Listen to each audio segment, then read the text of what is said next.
அஸ்ஸலாமு அலைக்கும் வரஹ்மத்துல்லாஹி வபரகாத்துஹு. அல்ஹம்துலில்லாஹ், எல்லா புகழும் அல்லாஹ் ஒருவனுக்கே. கண்ணியத்துக்குரிய எல்லாம் வல்ல அல்லாஹ் நல்லடியார்களே, அன்புக்குரியவர்களே, குர்ஆனில் கூறப்பட்ட துஆக்களை மனனமிடுவோம், பாடமிடுவோம் என்ற ஒரு அழகான தொகுப்பில் இதுவரைக்கும் 7 துஆக்களை உங்களுடைய சிந்தனைக்கு நாம் முன்வைத்திருக்கின்றோம். இன்று 8வது துஆ.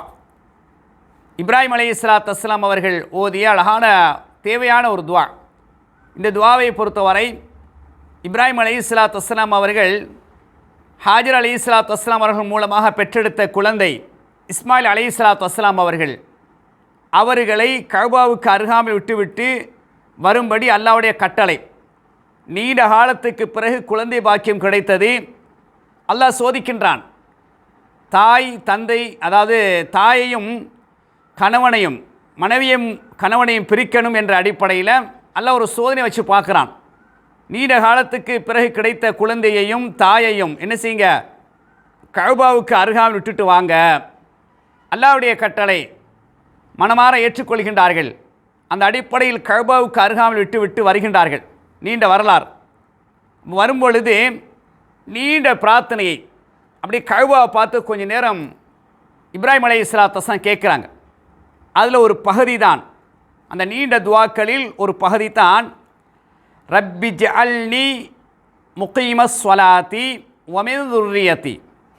யா அல்லாஹ், என்னை தொழுகையை நடைமுறைப்படுத்தக்கூடிய ஒரு அடியானாக ஆக்குவாயாக.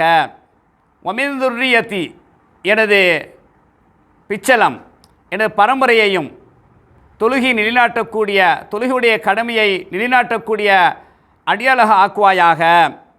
ரப்பனா வ தக்கப்பல் துஆ. யா அல்லாஹ், எங்களது துஆக்களை ஏற்றுக்கொள்வாயாக என்ற பொருளடங்கிய இந்த துஆவை 14வது அத்தியாயம் 40வது வசனம் சூரா இப்ராஹிமில் 14வது அத்தியாயம் 40வது வசனத்தில் இந்த துஆவை நாங்கள் காணலாம். கண்ணியத்துக்குரியவர்களே, ஒரு முக்கியமான ஒரு அழகான தேவையான துஆ. என்ன, நாங்கள் மௌத்து வரைக்கும் தொழுதுகிட்டே இருக்கணும். நானும் தொழணும், என்னை மனைவியும் தொழணும், என்னை பிள்ளைகளும் தொழணும். பாருங்கள், இப்ராஹிம் என்ன கேட்குறான்டா, ரப்பி ஜஅல்னி, என்னை நீ ஆக்குவாயாக, முகீமஸ் ஸலாத்தி, தொழுகையுடைய கடமைகளை நிறைவேற்றக்கூடிய ஒரு அடியாராக நீ ஆக்குவாயாக.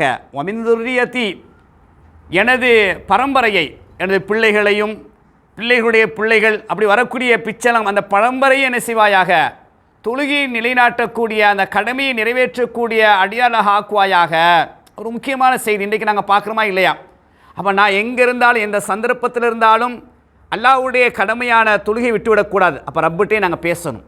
எப்படி? இப்ராஹிம் நபியே சொல்லித்தாராங்க. இப்ராஹிமிடத்தில் அழகிய முன்மாதிரி இருக்கின்றது என்று அல்லாஹ் சொல்கிறானா இல்லையா? அந்த அடிப்படையில் நிறைய துஆக்கள் இருக்குது. அது ஒரு துஆ தான் இந்த துஆ. அப்போ இதை நாங்கள் பாடமாக்கிட்டேன்னு சொன்னால், எங்களுடைய மறுமையுடைய வாழ்க்கைக்கு, இந்த உலகத்துடைய வாழ்க்கைக்கு ஒரு சுவீட்சம், மறுமையுடைய வாழ்க்கைக்கு முதலாவது கேள்வி தொழுகை. அப்போ நீங்கள் என்ன செய்யுங்க, கட்டாயமாக இதை பாடமாக்கிக்கொள்ளுங்க. பாடமாக்கி நான் வளமையாக சொல்வதை போன்று சஜிதாக்களில் எப்பெல்லாம் நீங்கள் துஆ கேட்குறீங்களோ அதே போன்று ஓதக்கூடிய அமைப்பை ஏற்படுத்தி கொள்ளுங்க. முதலாவது இது நீங்கள் குர்ஆனில் பார்த்து இந்த துஆவை உங்களோட நோட்டில் வளமையாக எழுதிட்டு வர நோட்டில் எழுதி வச்சுக்கொள்ளுங்க. 14வது அத்தியாயம் 40வது வசனம், ரப்பி ஜஅல்னி முகீமஸ் ஸலாத்தி வ மின் ذُرِّيَّتِي ரப்பனா வ தக்கப்பல் துஆஇ. இதை அப்படி எழுதி கொள்ளுங்க. இது 3ஆக உடைச்சி பாடமாக்குங்க, 3ஆக பிரியுங்க. முதலாவது ரப்பி ஜஅல்னி, அந்த பாவை வந்து ஜீமோட சேருங்க, பிஜ். ரப்பி ஜஅல்னி ஒரு 5 டைம்ஸ் சொல்லி பாருங்கள். எழுதுனதை என்ன செய்யுங்க, கொப்பியில் பார்த்து நோட்டில் பார்த்து அப்படியே பார்த்து சொல்லுங்கள். ரப்பி ஜஅல்னி சொல்லுங்கள் 5 டைம்ஸ். பார்க்காம சொல்லி பாருங்கள். முகீமஸ் ஸலாத்தி ஒரு 5 டைம்ஸ் பார்த்து சொல்லுங்கள். முகீமஸ் ஸலாத்தி. இப்போ ரெண்டையும் சேருங்க. ரப்பி ஜஅல்னி முகீமஸ் ஸலாத்தி. லேசாக வந்துடும். ரப்பி ஜஅல்னி முகீமஸ் ஸலாத்தி ஒரு 5 டைம்ஸ் சொல்லி பாருங்கள். ஒரு 5 தடவை பார்த்து சொல்லுங்கள், பார்க்காம சொல்லி பாருங்கள். சில நேரம் பாடமாக்கின புதுசுக்கு லேசாக தடுமாறும். ரப்பி ஜஅல்னி முகீமஸ் ஸலாத்தி அப்படி ஒரு லேசாக தடுமாறுதுண்டு அப்படி நீங்கள் தடுமாறிடக்கூடாது, சோர்ந்து போயிடக்கூடாது. தடுமாறி வந்தாலும் கூட இன்னொரு தடவை ட்ரை பண்ணுவோம், இன்னொரு தடவை முயற்சி செய்வோம், இன்னொரு தடவை அப்படியே டாண்டு வந்துடும், மலண்டு வந்துடும். அப்போ ரப்பி ஜஅல்னி முகீமஸ் ஸலாத்தி. அப்போ அடுத்த வரி என்னது? வமின் துர்ரியத்தி, பிச்சலங்கள், அந்த பரம்பரையினர்கள், பிள்ளையுடைய பிள்ளைகள் எல்லாரும் தொழுகை நிலைநாட்டின யா அல்லாஹ். வமின் துர்ரியத்தி. இப்போ நீங்கள் 3 சொல்லி சேருங்க. ரப்பி ஜஅல்னி முகீமஸ் ஸலாத்தி வமின் துர்ரியத்தி. ஒரு 5 டைம் சொல்லி பாருங்கள், திரும்ப சொல்லி பாருங்கள், சரியாக வந்துடும். அடுத்தது என்ன? ரப்பனா எல்லாருக்கும் பாடம். ரப்பனா வதக்கப்பல்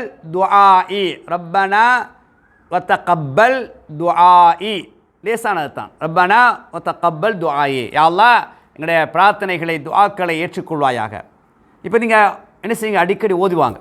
அப்போ இது ஓதும் பொழுது இப்ராஹிம் அலைஹிஸ்ஸலாத்து வஸ்ஸலாம் அவர்கள் தனது அருமை மனைவி ஹாஜர் அலைஹிஸ்ஸலாத்து வஸ்ஸலாம் அவர்களையும் நீண்ட காலத்துக்கு பிறகு கிடைத்த குழந்தை இஸ்மாயில் அலைஹிஸ்ஸலாத்து வஸ்ஸலாம் அவர்களையும் கஅபாவுக்கு அருகாமல் விட்டுட்டு கஅபா பார்த்து ஓதிய நீண்ட துஆக்கள் ஒரு பகுதி. ரப்பி ஜஅல்னி முகீமஸ் ஸலாத்தி வமின் துர்ரியத்தி ரப்பனா வதக்கப்பல் துஆஇ.